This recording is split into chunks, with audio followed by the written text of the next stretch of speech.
Red green online present. Awami League BNP বিভিন্ন রাজনৈতিক সরকারের আমলে যে ধরনের হয়রানিমূলক আইনগুলো করা সেটা আবার কেন রিপিট হবে সেটা আমরা চাচ্ছি না। আরেকটা কন্টিনিউটি আমরা দেখছি যেটা ঔপনিবেশিক আমলের যে ধ্যান ধারণা সেগুলো এখন পর্যন্ত এখানে রিফ্লেক্টেড হচ্ছে। শব্দ চয়ন একটু ভিন্ন ধরনের, যেটা বলা হয়েছে যে মানহানি না বলে সামাজিক মর্যাদার ব্যাপার বলা হচ্ছে, এবং ধারণাটা মোটামুটি একই, এবং আরো কিছু একেবারেই মানে ঔপনিবেশিক আমলের শব্দগুলো ধারণাগুলো এর মধ্যে নিয়ে আসা হয়েছে। প্রক্রিয়ার মধ্যে একটা আইন আসবে সেটা আমরা আশা করছিলাম, আমরা সবাই আশা করছিলাম যেটা আরো অনেক বেশি অন্তর্ভুক্তিমূলক একটা প্রক্রিয়ার মধ্যে আসবে।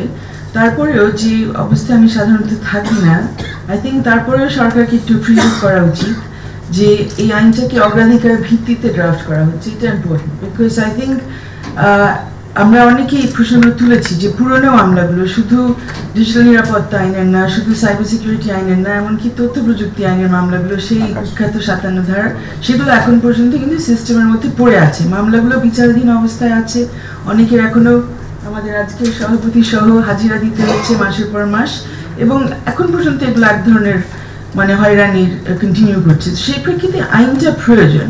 আমরা এটাও মনে হয় সবাই স্বীকার করবো যে হ্যাঁ, সাইবার সিকিউরিটি সমস্যা আছে এবং থ্রেট হচ্ছে, বিভিন্ন ধরনের ইন্টিমিডেশন হচ্ছে থ্রু সাইবার স্পেস, এবং এটার জন্য আমাদের সুরক্ষার প্রয়োজন আছে।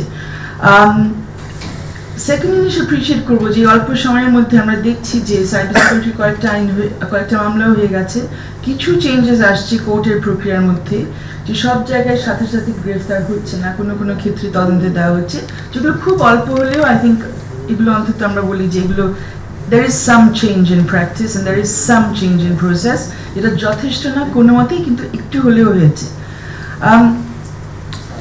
এখন আমি অন্য সবার সাথে এখন একটু সুর মিলিয়ে কথা বলবো যে আমাদের যেটা আমরা দেখছি মানে একই কথাগুলো আমরা আই থিঙ্ক এখন কয় বছর ধরে বলে যাচ্ছি, 2006 থেকে আইনটা শুরুতে, এসব সাইবার আইনগুলো আওয়ামী লীগের আমলে শুরু হয়নি, 2006-এ শুরু হয়েছে।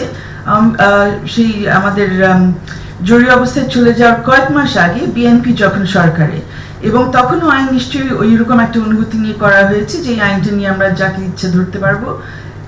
আওয়ামী লীগ এটাতে ভেবেছিল যে তারা অনেক ধরনের সমস্যার মধ্যে পড়বে, কিন্তু আওয়ামী লীগ আইনটা রেখে দিল। সো আই থিঙ্ক এই কন্টিনিউটির ব্যাপারটা নিয়ে আমাদের কথা বলতে হবে, যেটা সবাই বলছেন যে আমরা এক্সপেক্ট করিনি যে অন্তর্বর্তীকালীন সরকার এই কন্টিনিউটির মধ্যে থাকবে। আওয়ামী লীগ বিএনপি বিভিন্ন রাজনৈতিক সরকারের আমলে যে ধরনের হয়রানিমূলক আইনগুলো করা সেটা আবার কেন রিপিট হবে সেটা আমরা চাচ্ছি না।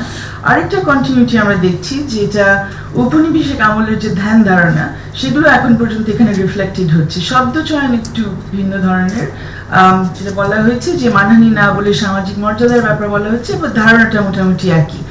এই বিশেষ প্রতিবেদনটি যদি আপনাদের ভালো লেগে থাকে অথবা উপকৃত হন, তাহলে অবশ্যই এই চ্যানেলটি সাবস্ক্রাইব করুন এবং লাইক, কমেন্ট ও শেয়ার করে রেড গ্রিন অনলাইনের সাথেই থাকুন। Thanks to everyone. Red green online.